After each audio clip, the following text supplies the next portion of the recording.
Hi and welcome to shoulder impingement training. We're always going to do one exercise against shoulder impingement, and then I'm going to read something which is written here to the hypothalamus. And we're always changing back and forth between one exercise and a bit about the hypothalamus. Participating in the exercises is at your own risk. And let's start. So first, just shoulder circles to warm up. We're going with the shoulders back, up, and in front. And we are repeating this in a circle, not long. Going back, up, and in front, and down. Back, up, and in front, and down. And one last time. And now we're changing the direction. We're going in front, up, back, and down. And again, front, up, back, and down. And for last time. And let's start directly with the first actual exercise. Very simple. No long arms and the hands form to fists. And now we are going back as far as we can go back with the shoulders. Now we're lifting the shoulders up, or we're trying to come further back. So it's not completely up. But try to lift the shoulders higher up while you move them in front. And now try to move them further in front while you bring them down. And we've brought them completely down. Now try to bring the shoulders further down while you move them back. And the same again, the same circle. Try to come further back with the shoulders while you lift them up and up. Try to lift the shoulders high up while you move them in front. Try to bring the shoulders further in front while you bring them down. And try to bring the shoulders further down while you bring them back. And now, the other way around. Try to come further down with the shoulders while you bring them in front. Try to bring the shoulders further in front while you lift them up. Try to lift the shoulders high up while you move them back. And try to bring the shoulders further back while you bring them down. And try to bring the shoulders further down while you bring them in front. And we're finishing this circle. And up, and try to come higher up while you move them backwards. And try to bring them further back while you bring them down. Now to the hypothalamus. The hypothalamus is a part of the brain. That's the first info. The hypothalamus is a part of the brain. And a bit more information to the anatomy. The brain is inside of the head. So the brain is inside of the head. And there are even more some information to the anatomy of brain and head. Some general information. The head is around the size of a football. Of a soccer football. At one side of the head is the face with nose, mouth and eyes. The head is on top of the human body. The trunk is the middle part of the human body. From the trunk the two arms and legs spring off. At some part of the trunk, the arms are coming out of the trunk. The place around where the arms are coming out of the trunk are the shoulders, which what we're training here. And above of the shoulders is the neck, and at the end of the neck is the head. The head is not hollow. Inside of his head is something called brain. There's a brain, which we're talking about. And the head is on the outside of the front of the face, and at the top and the back side hairs. Underneath the skin of the head is a hard bone called skull. This hard skull is only around 1 centimeter thick, and in the inside it is the brain. So the trunk is this middle part of the body. Then the place where the two arms are the shoulders, and the middle part is the neck, and then there's the head. And the head has a hard part on the outside, which is the skull. And the skull is on the inside hollow, and in that inside there's the brain located. And one part of this brain is the hypothalamus. The next exercise. Now we're having a wide stand. We're going into the knees a bit, ranging forward with a straight back. We're letting the arms hang, and we are bringing the scapulars together with effort. Bring the scapulars with effort together. Now make fists and lift the arms up, and still try to bring the scapulars under effort, strengthen back muscles together. Release the arms and release the scapulars. And again, into the knees. Hinge forward with a straight back, let the arms hang, and press the scapulars together. Now make fists with the hand, and bring the fist up. And with all under effort with strength on the muscles of the back. And releasing the arms and the scapulars. So the hypothalamus is part of the brain. The hypothalamus has multiple important functions. So it's not useless, it has functions. The brain itself has at least one part, the hypothalamus, which is not functionless and useless. The hypothalamus, it has important functions. The hypothalamus links the nervous system to the endocrine system. we have no further explanation what the nervous system is and what the endocrine system is. But the hypothalamus links them both, which seems to be an important function. And a little more to the linking, it happens via something called pituitary gland. So via the pituitary gland, now further explanation what it is, the nervous system and the endocrine system are linked by our hypothalamus. Next exercise. Again, we're extending wide apart. We're going a bit into the knees. We're hinging forward, now with a round back. We're letting the arms hang, turning the arms to the inside, lifting the arms high up and to the inside, while we're straightening up. And we bring the scapulars down and to the inside, and bring the arms high up and to the inside, the scapulars down and to the inside. And we're all under pressure for muscles, so the arms high up to the inside, scapulars down to the inside. Arms up to the inside, scapulars down to the inside. And slowly release. And another round. Bit into the knees, inch forward, with a round back, have the arms hang, and the arms to the inside, with the arms high up, arms together. We're straightening up, and we're bringing the scapulars down to the inside, the arms up to the inside, scapulars down to the inside. Arms up to the inside, scapulars down to the inside. Arms up to the inside, scapulars down to the inside. All of effort. And we're slowly releasing. So, the hypothalamus links with the pituitary glands, the nervous system, to the endocrine system. The hypothalamus is part of something called limbic system.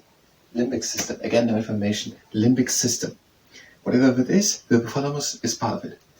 So, the hypothalamus, of which we are talking about all the time, is not only part of the brain, 1 to 2 centimeters, but it's also part of the limbic system, whatever the limbic system is. The next exercise.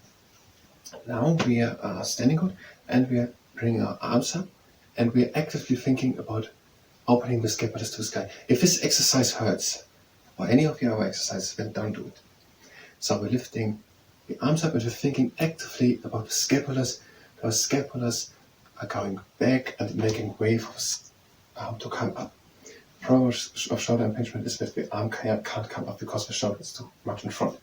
So actively think about bringing the scapula down on the ribcage to open it up so the arm can come up. And again, swing the arms up and actively think just about the scapulars that they are opening up. The scapulars are going down a bit, ribcage, and that they are opening up. Think just about the scapulars that they're opening up. And last time, the arms up. Think just about the scapulars. And now a similar exercise, the arms to the outside, and we're just thinking about the scapulars. They are going around the rib cage and now back around the rib cage and together in the middle.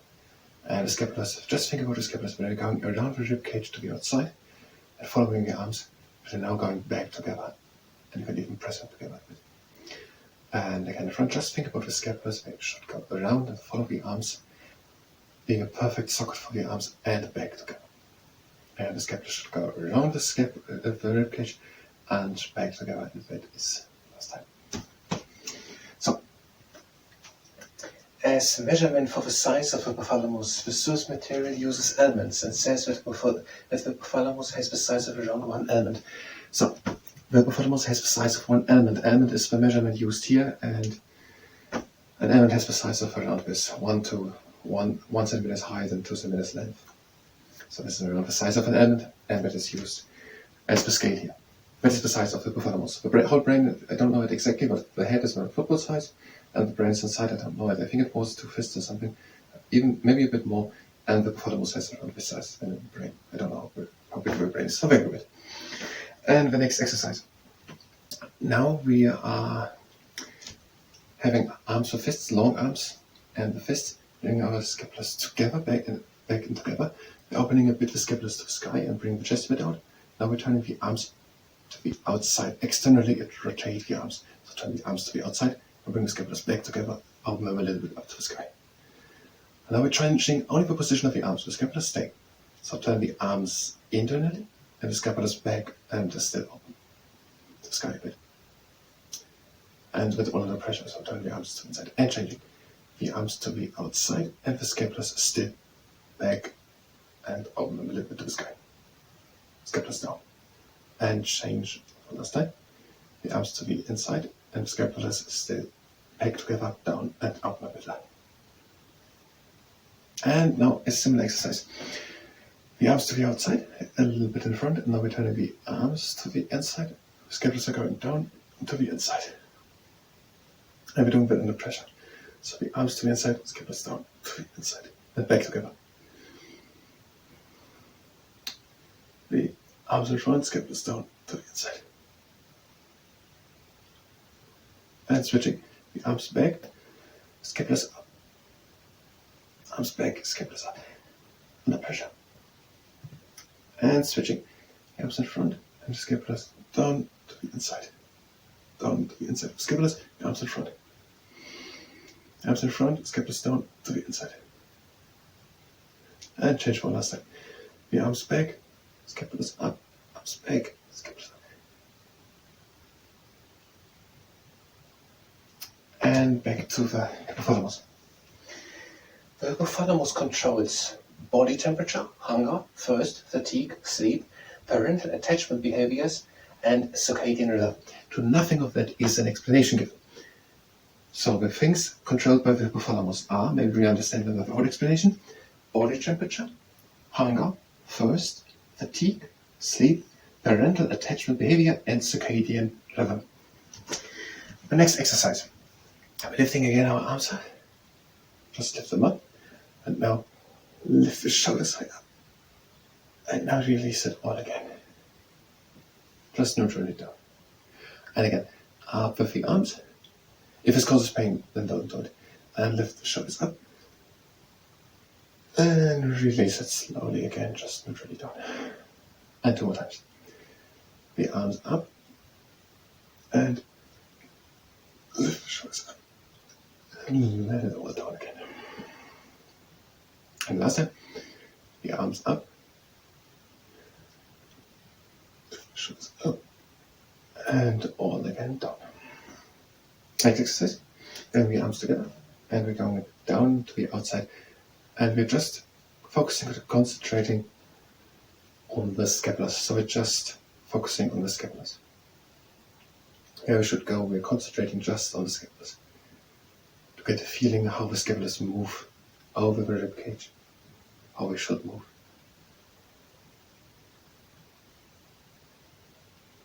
Concentrate just on the scapulars. And the scapulars are moving with the arms and they're giving always the good suck. And we're doing this exercise. Because the problem is that the scapula is too much in front, the whole shoulder and the scapula is too much in front, and the arm can come up and it pinches here, the whole muscle and the tendons. So the scapula has to come down and give a socket that the arm can come up. The scapula should go down and not be in front.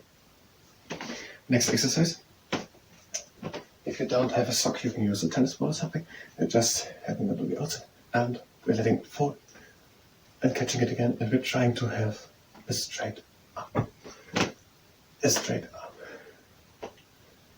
And if you use a sock or something, it is not as loud as when you drop a tennis ball. What are you using? And the arm. And try to have a straight arm.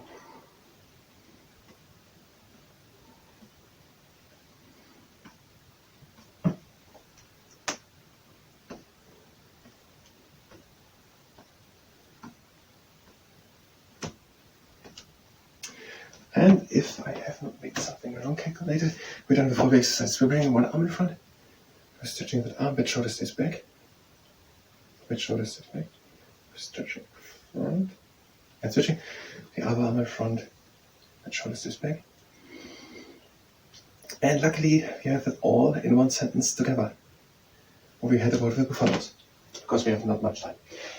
The hypothalamus is a circa 1 times 2 centimeters big part of the brain, which is part of the limbic system, controls body temperature, hunger, thirst, fatigue, sleep, parental attachment behaviors, and the circadian rhythm, and links with the pituitary gland nervous system to the endocrine system. Okay, I have only 10 seconds, but let's go a bit over time. So, the hypothalamus is a 1 centimeter big part inside of the brain, and it links via the pituitary glands, the nervous system, to the Endocrine system, it controls body temperature, hunger, thirst, fatigue, sleep, parental attachment behavior, and circadian rhythm. And it's all over important. I thank you very much, and until next time.